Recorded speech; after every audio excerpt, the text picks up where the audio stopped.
जिस दौर से हम लोग, हमारा देश, हमारा लोकतंत्र आज गुजर रहा है, और जो एक भयानक खेल चल रहा है पूरे लोकतंत्र को कैप्चर करने का, हाईजैक करने का, उस खेल को हमारे नेता राहुल गांधी जी, खरगे साहब, वेणुगोपाल जी, प्रियंका जी, जयराम रमेश जी, तमाम नेता हमारे, हम सब बार बार आपके सामने लेकर आते हैं।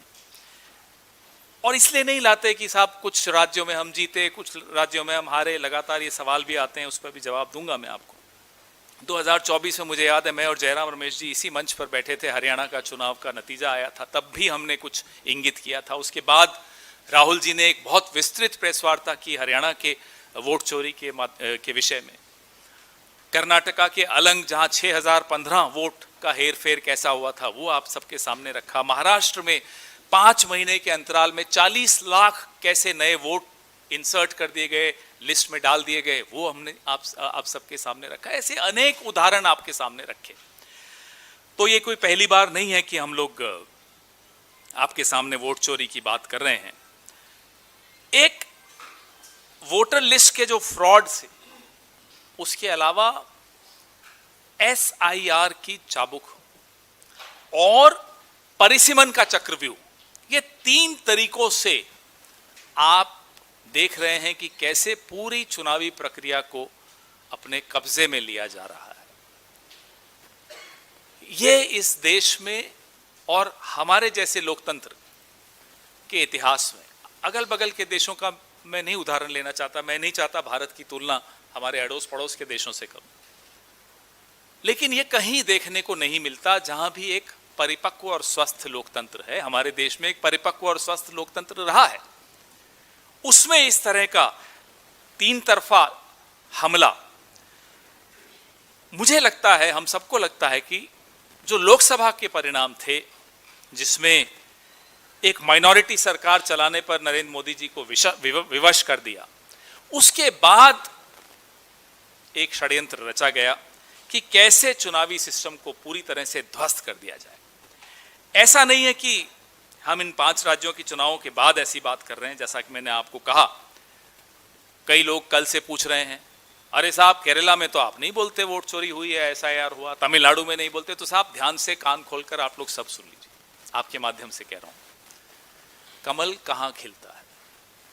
कमल खिलाने से पहले पहले कीचड़ फैलाना पड़ता है। जहां जहां कीचड़ फैलाया, वहां वहां कमल खिला।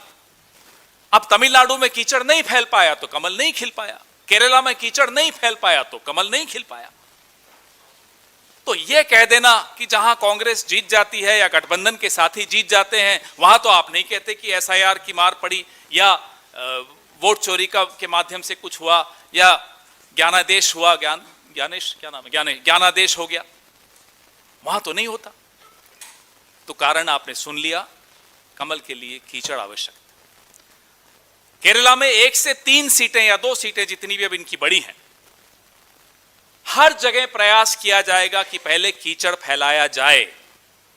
आप इनका टूल किट देख लीजिए, आप इनका मॉडल देख लीजिए, पहले कीचड़ फिर कमल। यही हुआ, यही होगा, अगर हम सही वक्त पे, हम और आप जागे नहीं तो।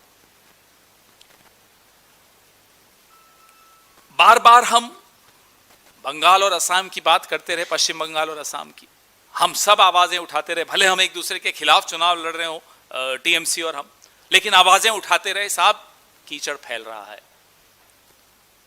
चुनाव आयोग का काम क्या था?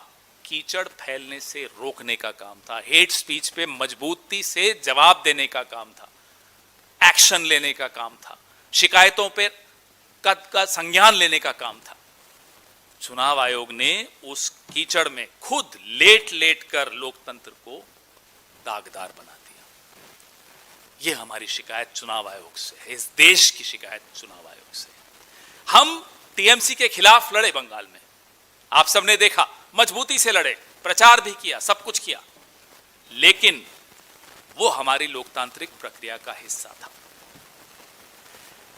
चुनाव नतीजों के बाद राहुल जी ने एक स्पष्ट नैतिक स्टैंड लिया, सिद्धांत पे अडिग रहकर एक स्टैंड लिया, बहुत सैद्धांतिक स्टैंड था कि 100 सीटों के लगभग पे ममता जी की पार्टी के साथ खेल हुआ, धांधली से हराया गया।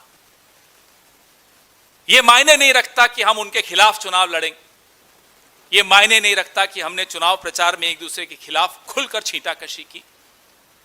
मायने यह रखता है कि जब चुनाव के नतीजे आते हैं तो वो नतीजों का नुकसान अगर हमारे प्रतिद्वंदी को भी होता है, धांधली का प्रभाव से होता है, तो उस पर हम आवाज उठाएंगे।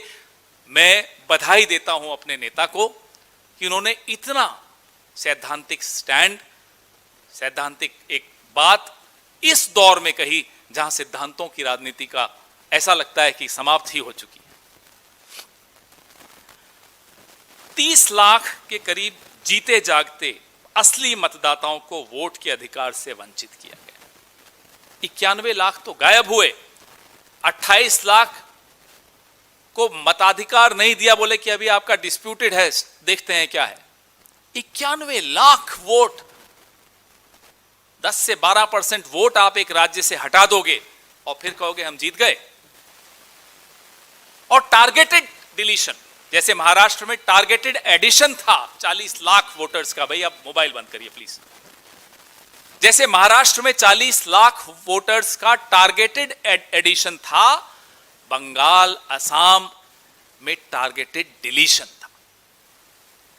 साफ देखा जाता था, अच्छा मुसलमान है हटाओ, दलित है हटाओ, आदिवासी है हटाओ, गरीब है हटाओ। बिहार में हम ये बार बार कहते रहे, हरियाणा, महाराष्ट्र, दिल्ली, बंगाल, असम, बिहार, कई राज्यों का हम उदाहरण आपके सामने रखते आए हैं कि मतदाता सूचियां और चुनावी प्रक्रिया इस देश में नदारद होती जा रही है, कब्जे में आ चुकी है, ध्वस्त हो चुकी है। एक लोकतंत्र का चौकीदार ज्ञानेश गुप्ता, लोकतंत्र के चौकीदार ने चोरों के साथ मिलकर अपने ही कंधे पर इनको बैठाकर विधानसभा में लेकर जा रहा है। आपके सामने हो रहा है, हमारे सामने हो रहा है। ये इतिहास का एक काला अध्याय है, ये धब्बा है हमारे लोकतंत्र के इतिहास में कि चौकीदार खुद चोर को अपने कंधे पर बैठाकर विधानसभा के अंदर दाखिल करवा रहा है। जागने का समय है, हम बार बार बोल रहे हैं, हम अकेले नहीं बोलना चाहते, हम चाहते हैं सब बोलें, सब सुने। हमारे आपके वोट चोरी हो रहे हैं, 3 तरीकों से हो रहे हैं। राहुल जी ने पूरा आपको बताया था एक प्रेस कॉन्फ्रेंस में, मुझे याद है। कल मैं देख रहा था कि बीजेपी की आईटी सेल एक नैरेटिव बनाकर, मुझे लगता है कि कोई और नया हिरन आया होगा, पुराना हिरन है या नहीं मुझे नहीं मालूम, मीडिया में बांटा जाता है, मीडिया उसको दोहरा रही है। हैरान हुआ मैं सुनकर, और घिनौनी बात कि अरे साहब कांग्रेस एक नई मुस्लिम लीग बन गई। अरे शर्म करो साहब। आप कहते हो, अभी मैं शुभेंदु अधिकारी को सुन रहा था कि हमें मुसलमान के वोट की जरूरत नहीं है। कई लोग कह चुके हैं, हमारे असम के दोस्त भी कहते हैं हमें मुसलमानों की जरूरत नहीं है। आपको मुसलमानों की जरूरत नहीं है, मुसलमान देखता है कि और कौन कौन सी पार्टी लड़ रही है साहब। चलो बीजेपी को तो हमारी जरूरत है नहीं, बदरुद्दीन अजमल की पार्टी लड़ रही है, ओवैसी साहब की पार्टी लड़ रही है, और एक राष्ट्रीय स्तर की सेक्युलर पार्टी लड़ रही है। मुसलमान ने बीजेपी को मना किया, ठुकराया, बीजेपी ने भी मुसलमान को ठुकराया।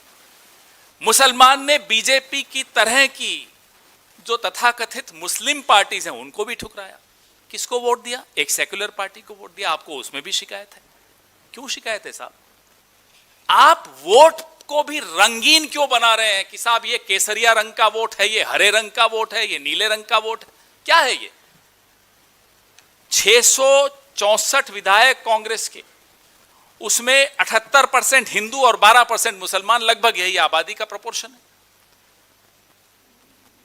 मैंने ये देखा 78% हिंदू विधायक, 12% मुस्लिम। बोलने में शर्म आती है मुझे, इस तरह की बात इस दौर में हमें करनी पड़ रही है 21वीं शताब्दी में।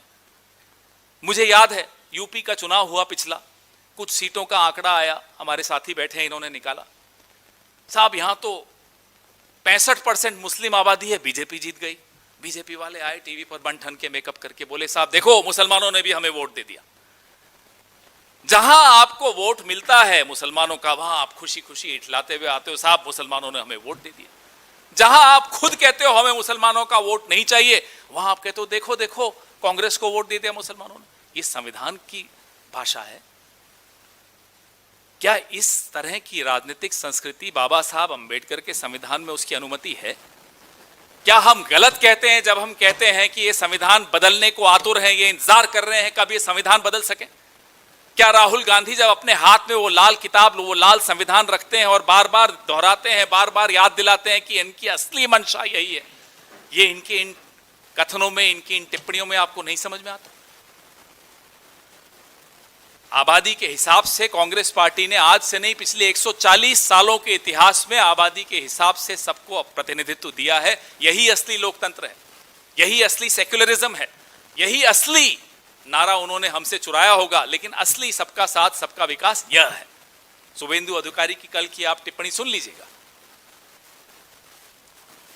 आप टारगेटेड तौर पे जहर उगलते हुए एक कौम के खिलाफ और उनके प्रतिनिधित्व को सीमित करने की कोशिश करते हो, जो आसाम में हुआ परिसीमन के दौरान, और फिर कहते हो कि देखो मुसलमान उनको वोट दे रहे हैं। खंजर आप चलाओ और मुसलमान उफ भी ना बोले, ये तो हम नहीं होने देंगे। बात मुसलमान की नहीं है, बात दलितों की भी है, बात आदिवासियों की भी है, बात मजलूमों की है, गरीबों की है, बात महिलाओं की है, बात उन तमाम कमजोर तबकों की है जिनको आप जानबूझकर और कमजोर करना चाहते हो। हम उन्हें कमजोर नहीं होने देंगे, वो हिंदू हो या मुसलमान हो, ईसाई हो या पारसी हो, दलित हो या आदिवासी हो, बुद्धिस्ट हो, कोई हो, हम नहीं होने देंगे कमजोर। 140 साल का हमारा इतिहास है, हम कमजोरों के साथ खड़े हैं। उनका धर्म नहीं देखते, उनकी जाति नहीं देखते, हम खड़े रहेंगे उनके साथ और हमें गर्व है इस बात का।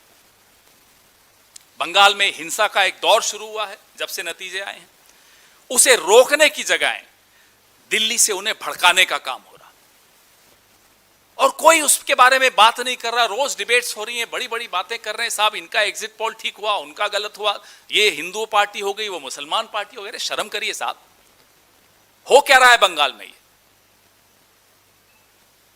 ऑफिसेस जलाए जा रहे हैं प्रतिद्वंदियों के, लोगों को मारा जा रहा है, डीजे बजा बजा के अश्लील गाने चलाए जा रहे हैं, दुकानें तोड़ी जा रही हैं। यह लोकतंत्र है? कोई जीतती है पार्टी, हम तो बचपन से देखते आए, कांग्रेस जीतती है साहब, हम जाते थे, जुलूस निकालते थे, खुश होते थे, नारे अच्छे लगाते थे, बीजेपी के खिलाफ नारे लगाना बंद कर देते जिस दिन हम जीत जाते थे। हम अपनी पार्टी की जिंदाबाद करते थे, हिंसा तो नहीं करते थे। यह जीत की खुशी नहीं है, यह कुछ और है, यह गुंडागर्दी है, यह दादागिरी है, यह लोगों को डराने का तरीका है। डराने की क्या जरूरत है? अब तो आपको संविधान की शपथ लेनी है, उससे पहले आप ये क्या माहौल बना रहे हो? 12 साल हो गए प्रधानमंत्री जी, आप अपने पद के अनुरूप आचरण करिए, रोकिए इस हिंसा को। बंगाल आपकी तरफ देख रहा है, पता नहीं क्यों देख रहा है, हम तो देख देख कर परेशान हो गए, थक गए। आपने कभी उस तरह का आचरण नहीं किया।